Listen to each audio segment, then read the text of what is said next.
June 4ನೇ ತಾರೀಕು result ಇದೆ.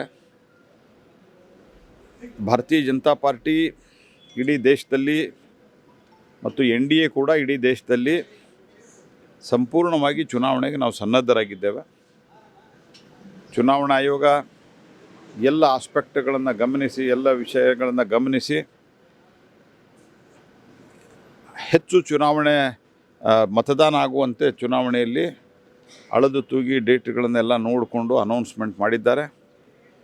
ಮತ್ತು ಈ ಚುನಾವಣೆಯಲ್ಲಿ ನಮ್ಮ ತಯಾರಿ ಮೊದಲೇ ಶುರುವಾಗಿರೋದ್ರಿಂದ, ಭಾಳಷ್ಟು ಮೊದಲೇ ನಾವು ಹೆಜ್ಜೆ ಇಟ್ಟಿರೋದ್ರಿಂದ, ಮುಂದಕ್ಕೆ ಹೋಗಿರೋದ್ರಿಂದ ನಮ್ಮ ಪೂರ್ವ ತಯಾರಿ ಅತ್ಯುತ್ತಮವಾಗಿದೆ, ನಮ್ಮ ನೇತೃತ್ವ ಅತ್ಯುತ್ತಮವಾಗಿದೆ ಮತ್ತು ನಮ್ಮ 10 ವರ್ಷದ ನಮ್ಮ ಸರ್ಕಾರದ ನಿಯತ್ತು ಕೂಡ ಅಷ್ಟೇ ಅತ್ಯುತ್ತಮವಾಗಿದ್ದರ ಪರಿಣಾಮ ನಾವು ಈ ಚುನಾವಣೆಯಲ್ಲಿ ಭಾರತೀಯ ಜನತಾ ಪಾರ್ಟಿ ಅಲೋನ್ 370 ಕನಿಷ್ಠ ಪಕ್ಷ 370ಕ್ಕೂ ಸೀಟುಗಳನ್ನು ನಾವು ಗೆಲ್ತೇವೆ. NDA ಆಸ್ ಸಚ್ 400ಕ್ಕೂ ಸೀಟುಗಳ ಹೆಚ್ಚು ಗೆದ್ದು ಒಂದು ಸುಸ್ಥಿರವಾದಂಥ ಸರ್ಕಾರವನ್ನು ಕೊಡೋದ್ರ ಜೊತೆಗೆ ಮುಂದಿನ ದಿವಸಗಳಲ್ಲಿ ಇಷ್ಟು ದಿವಸದವರೆಗೆ ಏನು ಗರೀಬಿ ಹಟಾವು, ರೋಟಿ ಕಪಡ ಮಕಾನ್ ಅಂತ ಸುಳ್ಳು ಹೇಳಿ ಘೋಷಣೆ ಮಾಡ್ಕೊಂಡು ಬಂದಿದ್ದರು.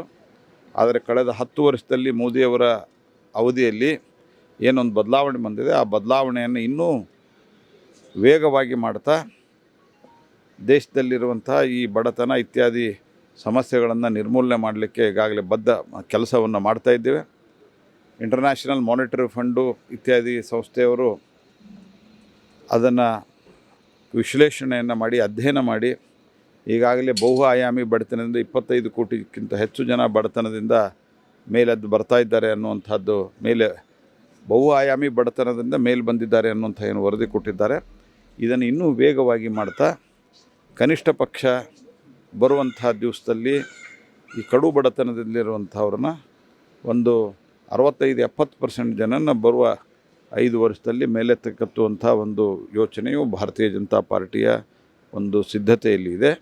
ಹಾಗಾಗಿ ದೇಶದ ಜನ ಈ ಪರ್ಫಾರ್ಮೆನ್ಸ್ ನೋಡಿ, ಮತ್ತು ಮೋದಿಯವರು ಬರೋಕ್ಕಿಂತ 10 ವರ್ಷ ಮೊದಲು ದೇಶದಲ್ಲಿ ದಿವಸ ಹಗರಣ, ಕರಪ್ಷನ್ನು ಇದರದೇ ಸುದ್ದಿ ಇದ್ದರೆ, ಈಗ ಯಾವುದೇ ರೀತಿಯಾದಂಥ ಕರಪ್ಷನ್ನಿನ ಆರೋಪ ಕೂಡ ಮಾಡಲಿಕ್ಕೆ ಸಾಧ್ಯ ಇರಲಾರದಂಥ ರೀತಿಯಲ್ಲಿ ಸರ್ಕಾರವನ್ನು ನಡೆಸಿದ್ದೇವೆ ಮೋದಿಯವರ ನೇತೃತ್ವದಲ್ಲಿ.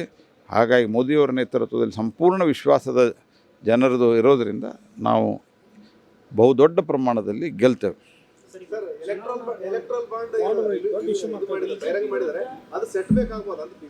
ಯಾವುದೇ ಸೆಟ್ ಬ್ಯಾಕ್ ಆಗಲಿಕ್ಕೆ ಸಾಧ್ಯ ಇಲ್ಲ. ಅದರಲ್ಲಿ ಸುಪ್ರೀಂ ಕೋರ್ಟ್ ಹೇಳ್ತು, ರಿವೀಲ್ ಮಾಡಿದ್ದೀವಿ. ನಾವು ಮಾಡಬೇಕಾದ್ರೆ ಅರುಣ್ ಜೇಟ್ಲಿ ಅವರ ಅವತ್ತಿನ ಭಾಷಣ ಕೇಳ್ರಿ, ಭಾಳ ಕ್ಲಿಯರ್ ಇದ್ದೀವಿ ನಾವು, ಈಗೂ ಕ್ಲಿಯರ್ ಇದ್ದೀವಿ ಮತ್ತು ಎಲ್ಲ ಪಾರ್ಟಿಗಳಿಗೂ ಬಂದಿದೆ. ಮತ್ತು ಈಗಾಗಲೇ ನಮ್ಮ ಅಭಿಪ್ರಾಯ, ಸುಪ್ರೀಂ ಕೋರ್ಟ್ ಹೇಳಿದ್ದಕ್ಕೆ ಸುಪ್ರೀಂ ಕೋರ್ಟ್ ಸರ್ವೋಚ್ಚ, ಅದರಲ್ಲಿ ಇನ್ನೂ ಹೆಚ್ಚು ಸುಧಾರಣೆ ಆಗುವ ರೀತಿಯಲ್ಲಿ ನಾವು ಆಗಬೇಕಾ ಅನ್ನೋದನ್ನು ನಾವು ಎಕ್ಸ್ಪೆಕ್ಟ್ ಮಾಡಿದ್ವಿ. ಆದರೆ ಅಷ್ಟರಲ್ಲಿ ಸುಪ್ರೀಂ ಕೋರ್ಟ್ ಹೇಳಿದೆ, ನಾವು ಮುಂದಿನ ದಿವಸಗಳಲ್ಲಿ ಈ ಚುನಾವಣೆಯಲ್ಲಿ ಏನು ಕಪ್ಪು ಹಣದ ಪ್ರಭಾವ ಇದೆ ಅದನ್ನು ತಡಿಲಿಕ್ಕೆ ಏನು ಮಾಡಬೇಕು ಅನ್ನೋದು ನಾವೇ ವಿಚಾರ ಮಾಡಿದ್ದೇವೆ. ಈಗ ಇದರಲ್ಲಿ ಬರ್ತಾ ಇರೋದು ನಂಬರ್ 1 ಹಣ. ಆದರೆ ಸುಪ್ರೀಂ ಕೋರ್ಟಿನ ಆದೇಶ ಪಾಲನೆ ಮಾಡಿದ್ದೇವೆ, ಅದರಿಂದ ಯಾವುದೂ ತೊಂದರೆ ಆಗೋದಿಲ್ಲ, ಎಲ್ಲ ಪಾರ್ಟಿಗಳಿಗೆ ಬಂದಿದೆ. No it's all bogus thing. ನಿಮ್ಗೆ ಯಾರು ನೀವು ನೋಡಿದ್ದೀರಾ? ಪಾಕಿಸ್ತಾನದಿಂದ ಬಂದಿದ್ದು ಕಾಂಗ್ರೆಸ್ಸಿಗೆ ಸೇರಿರ್ಬೇಕು, ಕಾಂಗ್ರೆಸ್ಗೆ ಬಂದಿರ್ಬೇಕು ಅಥವಾ ತೃಣಮೂಲಕ್ಕೆ ಬಂದಿರ್ಬೇಕು. ಚೆಕ್ ಮಾಡೋಣ ಅಂತ. If you like this video, ಬೇಗ ಲೈಕ್ ಮಾಡಿ, ಕಾಮೆಂಟ್ ಮಾಡಿ, ಶೇರ್ ಮಾಡಿ ಹಾಗೂ ಯೋಯೋ ಟಿವಿ ಕನ್ನಡವನ್ನು ಸಬ್ಸ್ಕ್ರೈಬ್ ಮಾಡಿ.